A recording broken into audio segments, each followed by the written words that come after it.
Assalamualaikum warahmatullahi wabarakatuh. Dalam video ini, saya dan rakan-rakan sekumpulan saya akan membicarakan tentang projek berasaskan pembelajaran kami di bawah tema Jom Sihat. Kami memilih tajuk pengambilan diet yang sihat.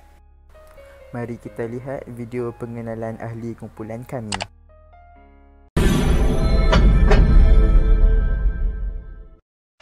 Had no need to fight tonight.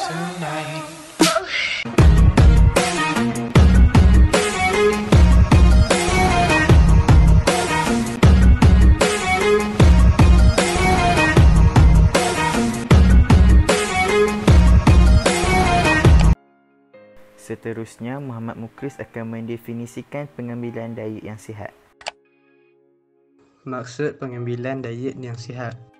Diet sihat merupakan skop makanan yang harus dimakan untuk memastikan tubuh badan seseorang berfungsi secara normal. Diet pemakanan bagi setiap orang adalah berbeza mengikut keperluan badan masing-masing. Pengambilan makanan yang pelbagai dan seimbang boleh memberi gabungan tenaga dan zat-zat makanan yang berbeza dapat membantu menjaga kesihatan secara am dan mendapatkan tenaga yang mencukupi untuk fungsi harian. Pengambilan diet yang terdiri daripada pelbagai sumber bijirin, buah-buahan dan sayur-sayuran, daging, ikan, ayam, kekacang dan produk tenusu memenuhi keperluan protein, karbohidrat, lemak, vitamin, tenaga dan mineral yang penting untuk fungsi badan anda. Diet seimbang seharusnya memberikan kita tenaga untuk membina badan dan dapat menjauhi kita daripada penyakit. Amalan pembakaran sihat adalah satu faktor yang penting ke arah kesihatan sekeluarga dan seharusnya dipupuk dari rumah. Selain daripada menyelerakan dan mampu dibeli, makanan yang dikongsi bersama keluarga mestilah berkhasiat dan sihat. Makanan seimbang seharusnya memberi tenaga makanan yang mencukupi, karbohidrat, protein dan lemak secara optimum, kandungan fiber yang mencukupi, dan kandungan bahan galian, vitamin dan asid lemak. Seterusnya, Aidil Najmi akan menjelaskan dengan lebih lanjut tentang cara-cara pengambilan diet yang sihat. Cara-cara pengambilan diet yang sihat. Ramai yang beranggapan bahawa diet adalah perbuatan meminumkan makan dan minum sampai sanggup tahan lapar dan ikat perut. Sebenarnya, anda tidak perlu menyeksa diri anda sampai begitu sekali. Jika anda tahu cara diet yang betul, rasanya tiada masalah yang akan terjadi. Antara langkah diet yang boleh diamalkan ialah: yang pertama, jangan terlepas sarapan pagi. Seperti mana yang kita tahu, sarapan pada pagi hari adalah waktu makan yang paling penting. Walaupun sebegitu, ada individu yang dengan sengaja meninggalkannya hanya kerana ingin tubuh badan yang kurus. Salah, anda tidak boleh terlepas sarapan pagi kerana ia adalah waktu mendapatkan nutrien untuk tubuh badan berfungsi. Tanpanya, sarapan pagi, anda hanya akan mengambil lebih banyak snack pada hari itu kerana lapar. 2. Minum air kosong lebih banyak. Mesti ramai yang terfikir bahawa perbuatan ini hanya mengakibatkan kalian gemuk air, bukan? Tidak, jangan risau tentangnya kerana ia mungkin tidak akan terjadi jika anda kenal diri sendiri. Ramai yang keliru antara rasa dahaga dan lapar. Itulah punca individu makan lebih banyak. Padahal apa yang diperlukan mereka ketika itu hanyalah segelas air kosong sahaja. Yang ketiga, makan lebih banyak sayur dan buah. Buat anda yang mungkin belum tahu, sayur dan buah adalah sangat rendah kalori dan lemak serta tinggi serat. Ialah 3 elemen terpenting yang perlu diberi perhatian jika berhasrat untuk berdiet. Yang paling penting, ia juga mengandungi pelbagai vitamin dan mineral yang sangat sihat untuk tubuh badan kita secara umumnya. Jadi, sila ambil sayur dan buah lebih banyak jika anda ingin kurus. Yang keempat, makan pada waktu yang tetap. Ramai individu yang beranggapan bahawa perbuatan melewatkan salah satu waktu makan boleh membantu diet anda. Tidak sama sekali. Ini kerana ia hanya membuat kalian mengambil lebih banyak snack kerana lapar. Sebaliknya, sila makan pada waktu yang tetap pada setiap hari, namun dengan kuantiti makanan yang lebih sedikit. Dengan ini, dapatlah kalori yang anda ambil itu dibakar dengan lebih cepat. Yang terakhir, guna pinggan dan mangkuk yang lebih kecil. Meskipun tip ini kelihatan seperti satu jenaka, namun ia sangat berkesan. Dengan menggunakan pinggan atau mangkuk yang lebih kecil, ia akan membuat kalian makan dengan kuantiti sedikit.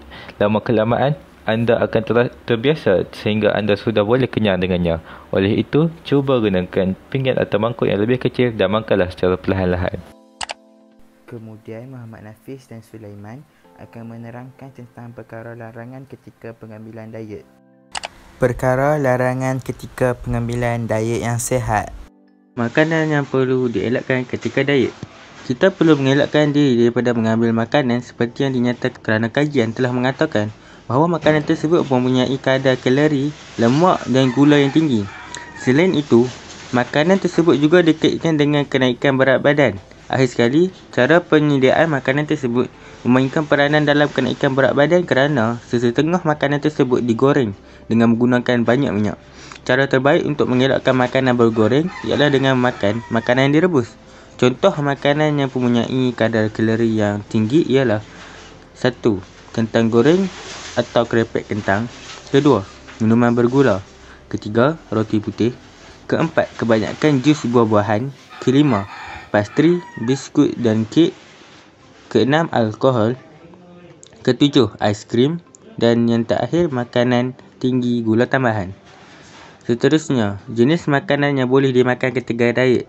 Yang pertama, ayam. Ayam tersebut mestilah dipanggang ataupun dalam kaedah steam, bakar, sup, sate dan digoreng tanpa tepung. Kedua, semua ikan sama macam ayam boleh panggang, steam dan goreng tanpa tepung, tidak kira ikan salmon, pari, tenggiri, terubuk atau ikan bilis. Yang ketiga, semua daging, rusa, lembu, kambing, sama ada dibuat steak, sate panggang, sup ekor, daging bakar, disalai dan yang paling penting halal. Keempat, udang dan sotong bakar. Udang dan sotong ini mestilah mempunyai kaedah bakar, sama ada dibuat tom yum, goreng dengan cili. Yang kelima, sayur, terutamanya sayur hijau iaitu sawi, bayam, salad dan timun. Kurangkan lemak merah, elakkan kentang. Keenam, keju jenis cheddar, mozzarella, parmesan. Limit had kepada 2 hingga 3 keping sehari. Yang ketujuh, air kosong. Minum 8 gelas atau lebih sehari untuk elakkan sembelit. Yang ke-8, daging burger. Pilih dari burger yang banyak daging, contohnya burger Ramly, dan makan dengan sayur atau mayonis sahaja. Yang ke-9, pizza. Makan dengan toppingnya sahaja. Ke-10, makanan mengandung tambahan dan vitamin seperti spirulina dan multivitamin untuk menambahkan lagi tenaga dan kuatkan daya ketahanan badan. Baiklah, yang seterusnya, jangan lupa makan sarapan pagi, makan tengah hari dan juga makan malam. Untuk makan malam, pastikan anda ambil sebelum pukul 7 petang. Poin yang paling penting kat sini adalah jangan sesekali berani ponteng makan dan jangan sesekali berani untuk berlapar. Sebab apa? Nanti ia akan mendatangkan kemudaratan kepada diri sendiri.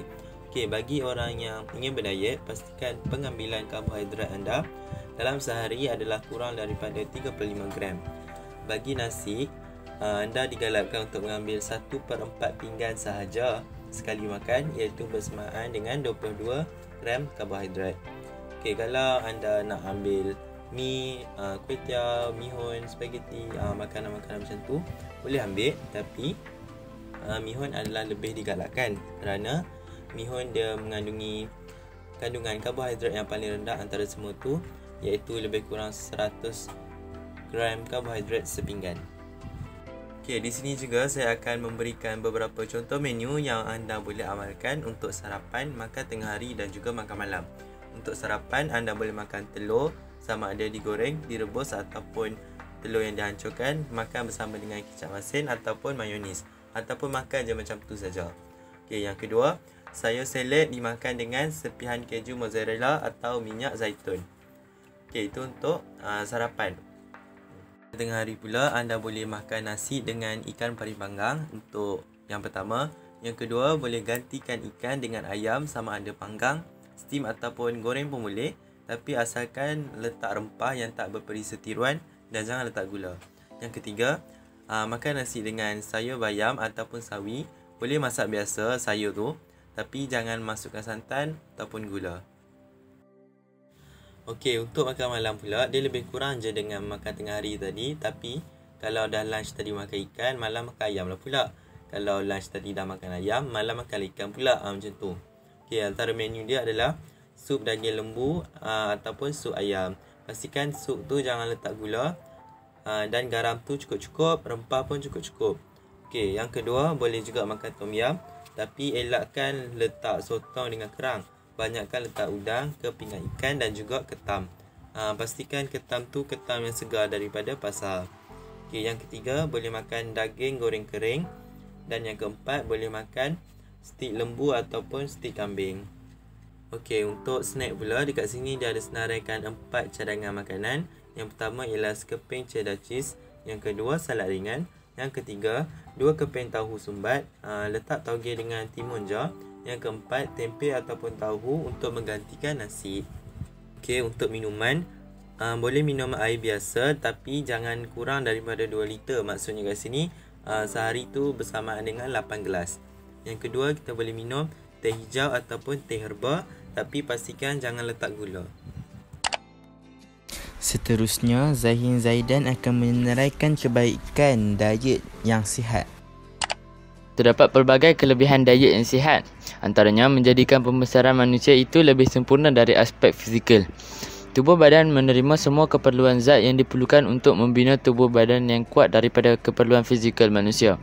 Keupayaan fizikal yang ketara ini menjadikan seseorang manusia itu boleh menjalankan tugasnya dengan begitu baik dan sempurna. Seterusnya, pemakanan yang seimbang menjadikan perkembangan mental seseorang itu terganggu. Kekurangan zat makanan yang tertentu boleh menjadikan mental seseorang itu tidak cukup cerdas atau mudah letih apabila cuba menyelesaikan sesuatu perkara yang dialami dalam kehidupan seseorang. Keadaan ini menjadikan seseorang itu gagal berfikir untuk menyelesaikan masalahnya dengan lebih efektif berbanding dengan individu yang seimbang aspek pemakanannya. Terusnya, makanan yang seimbang memberikan vitamin yang cukup kepada badan seseorang itu. Keperluan vitamin yang cukup ini menjadikan tubuh manusia itu lebih tahan untuk menghadapi sebarang jangkitan penyakit atau tidak mudah untuk jatuh sakit. Kesihatan manusia dikatakan perkara yang paling penting dalam kehidupan seseorang itu. Akhir sekali, pemakanan seimbang turut dikatakan mampu mengawal kadar obesiti masyarakat dunia. Salah satu aspek utama dalam pemakanan seimbang ialah manusia perlulah mengambil makanan dalam kuantiti yang kecil tetapi cukup khasiat yang diperlukan oleh badan. Pengawalan makanan sebegini menjadikan tubuh seseorang itu tidak terlalu gemuk dan memudahkan mereka untuk menjalankan pelbagai aktiviti, terutama aktiviti senaman yang mampu menyihatkan badan pula.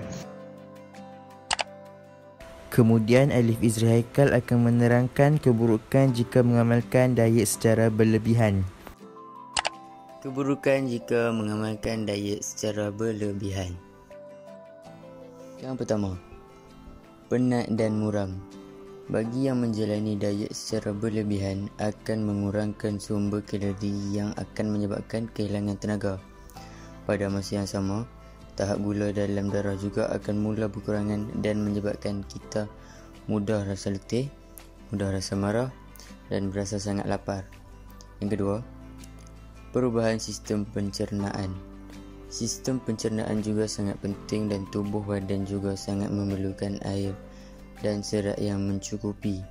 Seandainya mengamalkan diet yang berlebihan, serat dalam badan kita tidak akan mencukupi dan menyebabkan kita mengalami masalah pencernaan, sembelit, sakit perut dan masalah pundi empedu. Yang ketiga, dehidrasi. Mengamalkan diet ketat, anda akan mula kehilangan cecair dan lemak di dalam badan. Ini disebabkan oleh karbohidrat yang menjadi sumber pembakaran tenaga secara berlebihan dari lemak. Yang keempat, metabolisme menurun. Sebilangan otot di dalam tubuh badan juga boleh mengurangkan kadar metabolisme dalam tubuh. Ia berfungsi sebagai pembakar kalori secara berlebihan daripada aktiviti bersenam dan berjalan. Jika anda menjalani diet yang berlebihan, kadar metabolisme anda akan mula menurun secara drastik. Jika anda mula berhenti diet, kadar metabolisme anda akan bekerja keras dan perlahan daripada yang sebelumnya. Yang kelima, dapat membahayakan otak. Diet secara berlebihan juga boleh memberikan kesan buruk pada bahagian otak. Boleh membuatkan kadar memori menjadi lemah dan menurun dan boleh mengalami kemurungan. Akhir sekali, Muhammad Amirul Iman dan Muhammad Afif Naufal akan menjelaskan tentang keburukan tidak mengamalkan diet yang sihat. Keburukan jika tidak mengamalkan diet yang sihat. 1. Berat badan berlebihan atau obes. Walaupun mungkin ada beberapa faktor genetik yang terlibat, tetapi sebab-sebab utama mengapa ramai daripada kita menghadapi masalah berat badan berlebihan adalah makan makanan yang terlalu banyak atau makan makanan ringan tanpa kawalan. Selain itu, makan makanan atau minuman yang tinggi kandungan tenaga. 2. Tekanan darah tinggi. Kajian menunjukkan bahawa pengambilan garam dan natrium yang tinggi serta pengambilan kalium rendah disebabkan oleh tidak makan buah-buahan yang cukup dan sayur-sayuran dan pengambilan alkohol yang berlebihan boleh menyumbang kepada tekanan darah tinggi. 3. Kolesterol tinggi. Makan terlalu banyak lemak tepu meningkatkan tahap kolesterol. Walau bagaimanapun, kajian telah menunjukkan bahawa mengurangkan lemak tepu dan menggantikannya dengan makanan sehari-hari yang mengandungi lemak lebih tak tepu boleh mengurangkan tahap kolesterol. Ini adalah mengapa ia adalah yang terbaik untuk mengehadkan jumlah makanan yang kita makan yang mempunyai lemak tepu yang tinggi seperti butter, margarin keras, daging lemak, produk daging, keju penuh krim, susu, krim, yogurt, minyak kelapa, krim kelapa dan sebagainya. 4. Penyakit jantung dan strok. Mengehadkan jumlah lemak tepu dan trans yang anda makan adalah langkah penting untuk mengurangkan kolesterol darah dan mengurangkan risiko penyakit arteri koronari. Paras kolesterol darah yang tinggi boleh membawa kepada pembentukan plak dalam arteri anda yang dipanggil aterosklerosis yang boleh meningkatkan risiko serangan jantung dan strok. Yang kelima, diabetes jenis 2. Diabetes jenis 2 berlaku apabila pankreas tidak menghasilkan insulin yang mencukupi atau sel-sel tubuh menjadi kebal kepada insulin. Insulin adalah hormon yang dihasilkan dalam pankreas yang membolehkan glukosa untuk meninggalkan aliran darah dan memasuki sel-sel untuk digunakan sebagai bahan api. Kajian telah menunjukkan bahawa makan makanan yang tinggi kalori, makanan halus dan minuman seperti soda atau jus buah-buahan serta makan buah-buahan mentah, sayur-sayuran dan bijirin penuh yang terlalu sedikit boleh meningkatkan risiko penyakit diabetes jenis 2. Yang keenam, kanser. Makan banyak daging merah atau daging diproses meningkatkan risiko kanser usus.